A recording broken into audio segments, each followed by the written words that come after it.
You are now listening to About That Business, hosted by Rom Wills. Rom Wills is an entrepreneur and personal coach who has helped people reach their fullest potential personally and professionally. Take it away, Rom. One must have an extroverted personality to deal with customers. Now, this is very important in business. Now, I know some of y'all are introverted and don't like dealing with people, and that's understandable. But if you're going to get into business, if you want to succeed in business, you're going to have to be extroverted to an extent. Now, I've told people I am not the most outgoing person.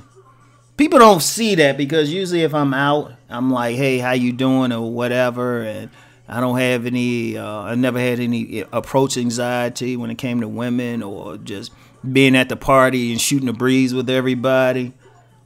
But that's mainly because I'm an ambivert anyway. I'm a little bit, I got both. I'm kind of balanced between both. But it's essential if you're in business to have some level of extroversion. Remember, most businesses, I ain't even going to say most, all are sales. And all are about making a connection if you're really trying to make some money. All of them. If you're providing a service, you have to be able to connect with the customer, especially a service. And if you want to get something back. Like if I deal, like in the past when dealing with maybe having to have a plumber come to the house or somebody, I notice I click better with the service people who are friendly. And because of that, I think, okay, if I need something from them again, I'm going to go through this person or I'm going to request this person, right? And that's something I even learned back when I was a little kid. I used to ride in cabs a lot by myself. And there was this one dude who was very good. He kind of looked out for me in a way. He was like one of those, he was one of those like cool brothers. This is the 70s, so this is a brother, had this big old bush. I wonder what happened to him. And he would take me over my grandmother's house. I'd take a cab over there, and I'd be in the back. Dude would talk to me like a father. But that was cool because it got to the point whenever I needed a ride or a cab, we asked for him specifically. Well, that's because instead of looking at me like just some little kid, he actually talked to me like I was an adult. Within reason, right? He was a cool person, but it was extroverted, and that got him money. Like any service you got, but you need, especially a service, if you're dealing with people, if it's like one of those like personal service things, like you doing nails, you doing hair, something like that, that makes a big difference. You connect with your customer. Like if you're a barber, you can't be like just some quiet dude. You got to be able to talk with anybody because that's like the X factor. That's like the X factor. Like there was one place I used to take my car sometimes. Like I took it to this one place. I went there because they were willing to overlook something for me to get past inspection. It was something minor, but at the time, they were picky about it. Ironically, in this particular state, they're not picky about that thing anymore. But I was thinking about it. I was just like, this dude do good work, but his customer service suck. I'm almost surprised he's still in business. All right. But then you contrast that when I've taken it to another place where I regularly go now, and they real cool. They like, hey, what's up? Hey, what's up? They shoot the breeze, tell me some personal stuff like people want to do. I'm just like, yeah, all right. See, you understand that. That's service, sales especially. I'm gonna tell y'all the secret of sales. Here's the secret of sales. No matter what you're selling, I don't care what you're selling. Is making that connection. Like the other day, anybody who follow me on Instagram saw I showed a couple Henleys. Like anybody who knows me know I love some Henleys. I mean, I love some Henleys, right? I got half the shirts I'm gonna wear for the winter are gonna be Henleys, right? So I went in this men's store, and this salesman who had seen me in there a few times saw me looking at a Henley. And I'm going to tell you what, it was something I wanted to get anyway, but he convinced me of the sale. And maybe let me know in the comments if y'all want me to do like maybe a video just on sales, right? Let me know. In fact, I might even do a pay-per-view on sales. Let me know if that'd be something you're interested in. But I like how he did it because he seen me in there before. There's some place I like to window shop, and I came in there several times, and I noticed with some of the other people, they're like, but that dude was like real friendly, and he saw exactly what I was looking at. He said, "Hey, you want to try this on?" Right? Real personable and everything. He said some jokes and everything, and got it. I was like, "Oh yeah." They said, "Yeah, it's buy one, get the second one 50% off." I was like, "Yeah, all right." And he kind of suggested the one I ultimately got, so I got these two. But I evaluated him on a professional basis for the sales. He didn't so much sell me the product. What he did was make a connection. What he do? So if I want to like get any suits, anything like that, I'm gonna pick up the card and go there. Now I've watched some salespeople do that. Like there's another salesman. When I worked retail, I worked retail at a major department store, right?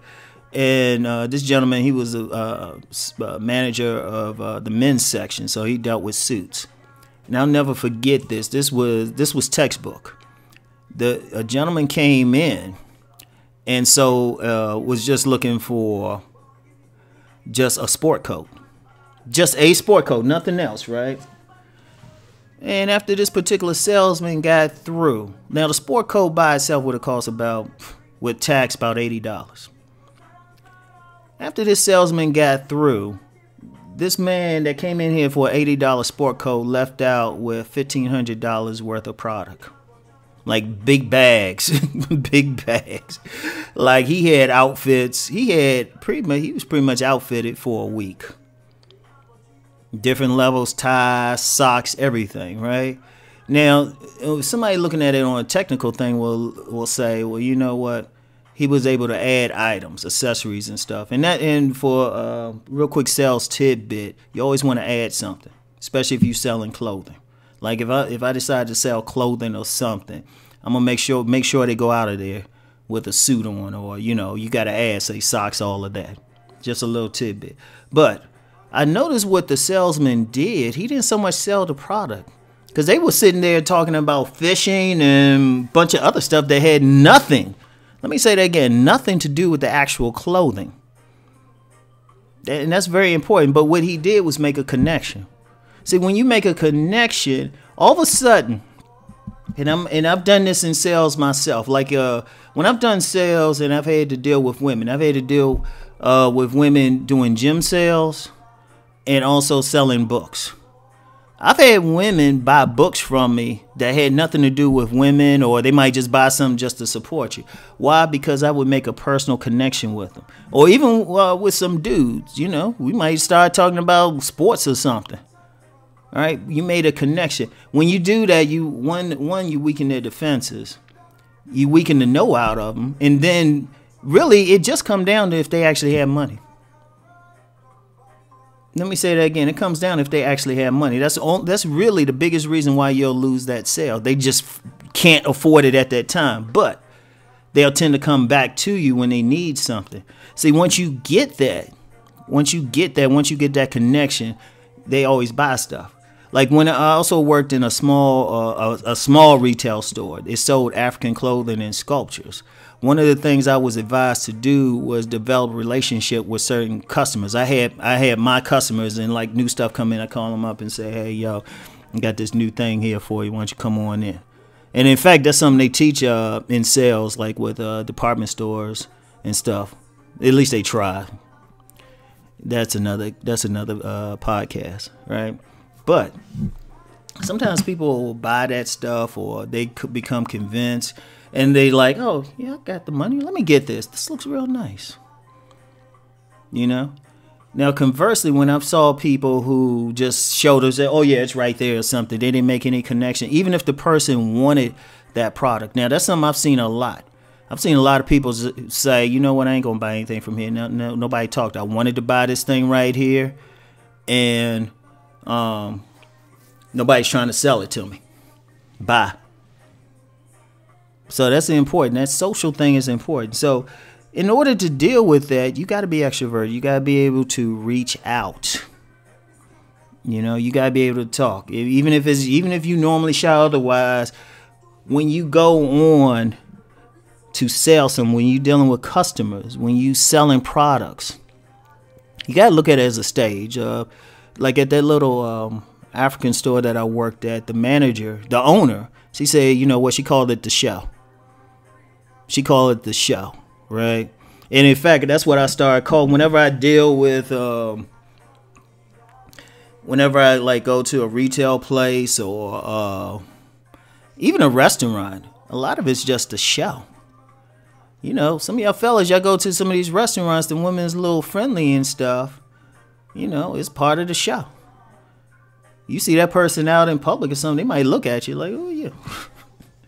You know, it's the show. As soon as those doors open, it's the show. Like, yeah, you know, as a salesman or something, shoot. And that's how you have to look at it, especially unless you just naturally extroverted.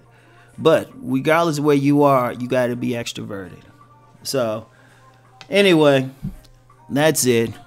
I done gave you all the keys to the kingdom. Somewhat. There's always more. But anyway, let's go make that money.